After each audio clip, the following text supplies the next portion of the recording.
show starts in 3, 2, 1, go. Good morning, CaneSport. It's September 15th, 2021. I'm Gary Ferman, the publisher of CaneSport.com, joined as always by our managing editor, Matt Shodell, as we discuss the news of the day. And Matt, today I think we're going to start with the news of yesterday afternoon because it was just so captivating to hear a coach speak honestly about his position group, the problems that they're having, and what he's going to do about fixing it. And of course, I'm talking about Garen Justice, Miami's offensive line coach. And it's no secret. Miami's been struggling on the O-line in weeks 1 and 2. They expected DJ Scaife to be their right tackle. They got into the Alabama game. He had just a nightmare afternoon, was really struggling, so they had to take him out.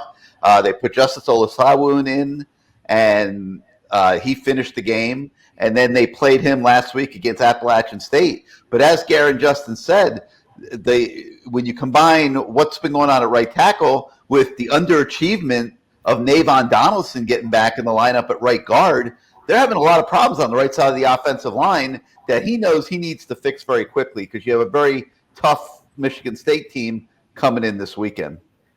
I mean, it was just so refreshing to hear a coach, just tell it like it is. We've been saying that all along. I mean, it was shades of Don Solinger back when he said things like, I could find a better punter than Brian Monroe out on the streets off US 1, I mean, it was like that, which is what we've been saying. Like, what's the big secret? Why can't other coaches, Manny Diaz, just say, we got a problem and this is what it is? And then you sort of get that monkey off your back in terms of the fans being like, speculating on, is it the players, is it the coaches, is it whatever, is it this, is it that? I mean, Garen Justice literally had no problem calling out the players, which is what they used to do in the old days. And then those players would respond because, when a player gets called out and is a highly competitive guy and a talented guy, he's not going to just sit around and take that. He's going to be out to prove people wrong and prove his coach wrong.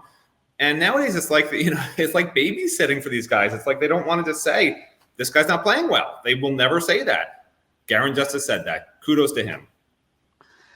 Well, let's hit the rewind for a second here and talk about the dynamics that are at play. These coaches they're not in a bubble. They hear all the uproar going on in the Canes Nation right now. People a little bit concerned about what they're seeing so far this football season.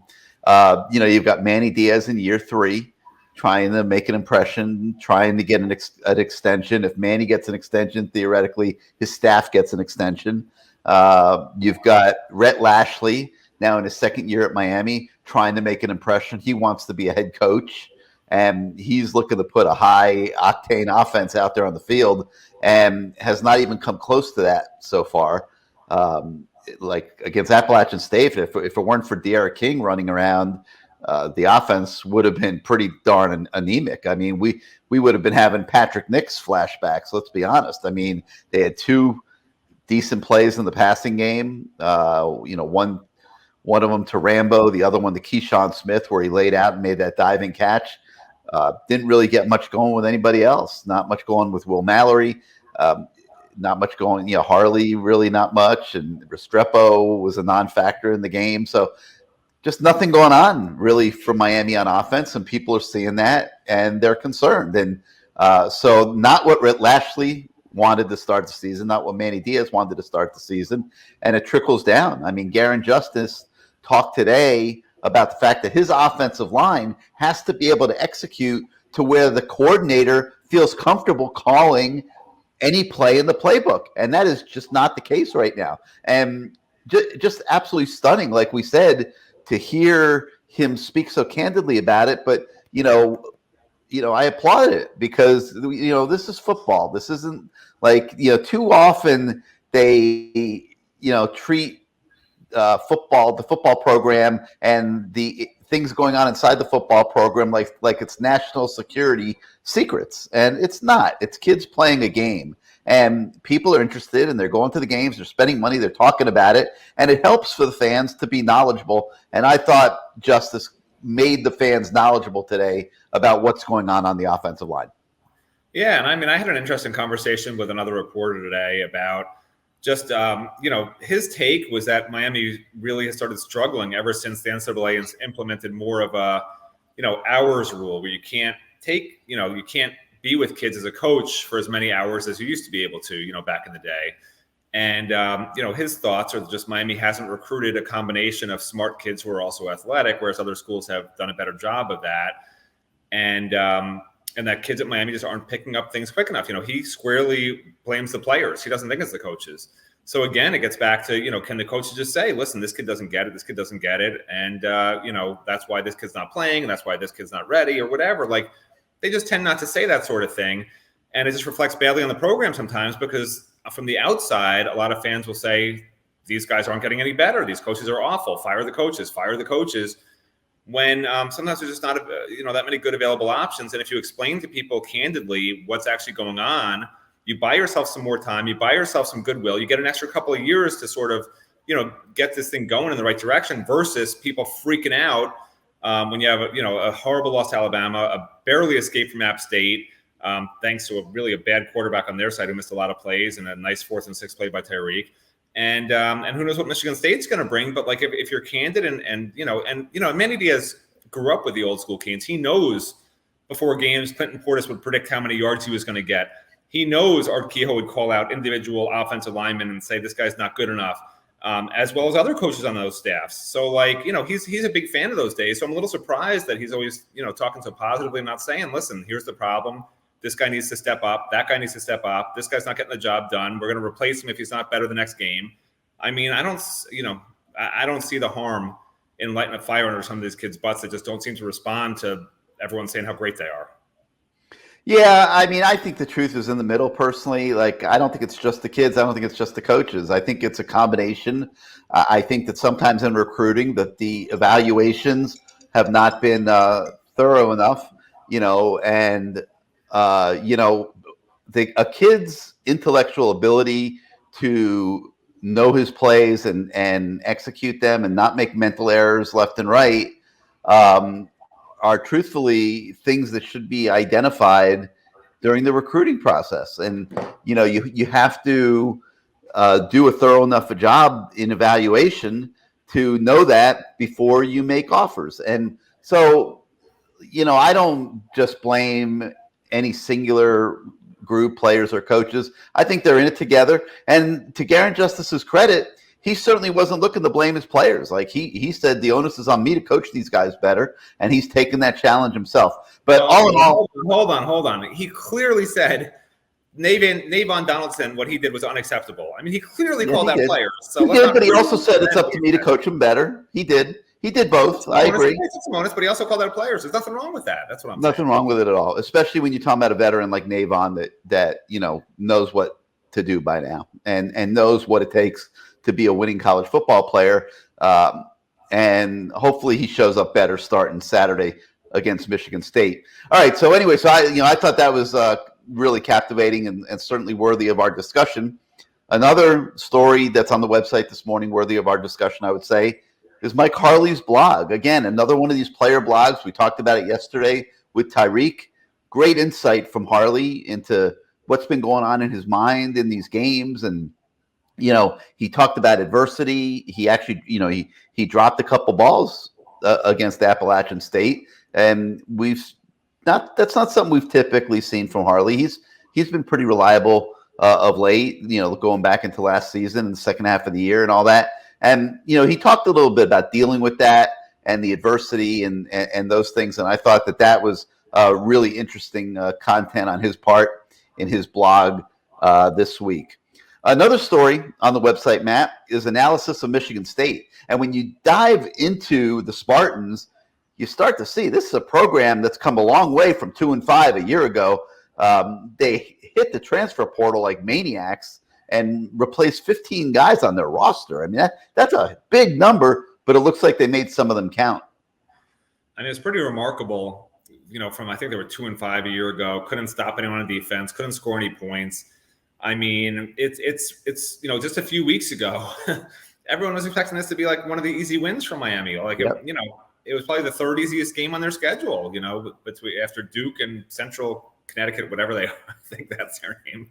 Maybe Central Connecticut State. I don't even know. In the next I think game. I'm going to go on vacation next week. I mean, can you believe we're going to have to sit here and preview a Central Connecticut game? I mean, oh my God. Yeah, maybe we can cover, some other sports that week. But so anyway, getting back to Michigan State, like they have a great, they got a Wake Forest running back who's really good. Their offensive line is all returned. They added a new transfer into that group who's starting. Good offensive line. They're a solid team. They're not a great team. They haven't done anything really yet. I mean, they beat Northwestern, okay, but last week they had a pushover, opponent. So they're sort of still an enigma a little bit. And I think we'll find out a lot about Miami, and Michigan State will find out a lot about Michigan State. But I'm not sure yet that even if Miami wins this game by 3 touchdowns, if it doesn't mean Michigan State's just not really good again, because they, there's really, they added a lot of pieces, but they got all mashed. And, there's nothing out there right now that will convince me yet that Michigan State's for real or that Miami's for real. And I don't think I'll believe either of those things after the next game either, regardless of if Michigan State wins by a lot or Miami wins by a lot. Well, the line's been set at about a touchdown. I'm looking forward to talking to Lee Sterling about that on our You Bet CaneSport show this week, because we were talking about last week's line with Appalachian State, and I thought Lee astutely pointed out that when a team like Miami struggles against Alabama the way they did, that there's value to be had. But as it turned out, there was not value to be had. The line ended up, being almost generous, actually, as Appalachian State easily covered, taking the points. And I'm going to be interested to see what Lee thinks about this week's contest with Michigan State, because I can't really get a read on whether it's a similar situation where the Miami is really better than a touchdown better than these guys, or a situation where Michigan State's going to come in here and push this game to the wire, just like Appalachian State did. So that'll be interesting. So we've got that analysis of Michigan State's team on the website this morning as well. Recruiting story this morning on 4-star Florida Christian defensive back Antonio Robinson. And this is a kid that is a little under the radar because he goes to Florida Christian, but a defensive back that's very well regarded and has a 4-star ranking. And here's those names again: T-Rob and DVD. The guys in the middle of all the action, it seems, in recruiting right now for Miami. They're on the case. Antonio Robinson is certainly a high priority kid in the next class, the next cycle after this one. A lot of big offers already, including Miami. And, look, the kids that were at the game, they seem to enjoy it. The booing didn't seem to bother them. Of course, I didn't specifically say, what do you think about the booing? That's not really what we do at CaneSport.